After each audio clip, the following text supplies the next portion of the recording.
aux déclarations de Bernard Kouchner? D'abord, je dirais que je n'ai pas affaire à un ministre des Affaires étrangères. Un ministre des Affaires étrangères, je n'ai pas discuté avec un ministre des Affaires étrangères. Ayez du respect pour moi. Et quand vous me parlez de Kouchner, Kouchner n'est que ministre des Affaires étrangères de la France. La France est un État souverain, la Guinée est un État souverain. J'ai à dialoguer avec mon frère, le respecté, le président Sarkozy. C'est lorsque le président Sarkozy prend une position, ça peut me laisser à réfléchir. Mais je n'ai pas besoin de répondre à un ministre des Affaires étrangères. La Guinée n'est pas une sous-préfecture, n'est pas un arrondissement de la France, ni d'aucune puissance. Et lorsque un ministre des Affaires étrangères parle comme ça, je crois que c'est une façon de soulever, de révolter, d'atteindre à la dignité des peuples africains. Et donc je crois que les 50 ans qui se sont passés, je crois qu'on doit essayer de taire ces vieux souvenirs. Alors, quel est mon rôle aujourd'hui? Mon rôle, c'est de rétablir une coopération sincère, franche avec la France. Parce que la France, je ne suis pas un ingrat, mon peuple n'est pas ingrat.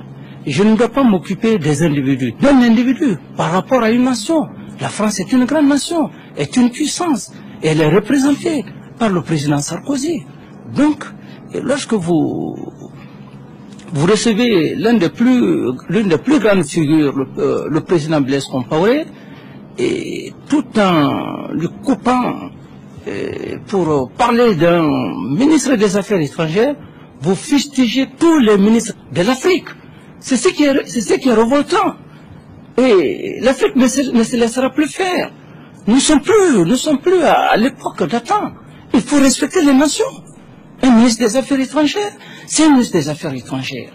L'Union africaine, la CEDEAO, aujourd'hui, pourquoi le choix du président Blaise Compaoré? Le choix n'est pas un choix hasardeux. C'est un choix mûr, un choix mérité. Sur le plan de l'expérience, il est aujourd'hui l'une des grandes figures qui, à l'avenir, peut réunir l'Afrique. Et quand bien même que le président, le vieux Wade est là, aujourd'hui c'est un homme crédible, un homme auquel, pas que la Guinée, mais toute l'Afrique compte sur sa médiation. Et donc le président Dadis ne trouvera pas d'objection lorsque cet homme qui est respecté dans le monde essaie de poser les vrais problèmes de la Guinée, et le dialogue entre les leaders politiques, les forces politiques et, disons, le commandement et le gouvernement. Peut-être que les forces ou les leaders politiques vont rejeter ce qu'il va dire, mais quant à moi, j'ai la mission de défendre ma nation. Parce que c'est un homme qui a de la probité morale. C'est un homme, je crois qu'il n'est pas venu pour essayer d'opposer les Guinéens. Ce n'est pas de son genre. Il est intègre.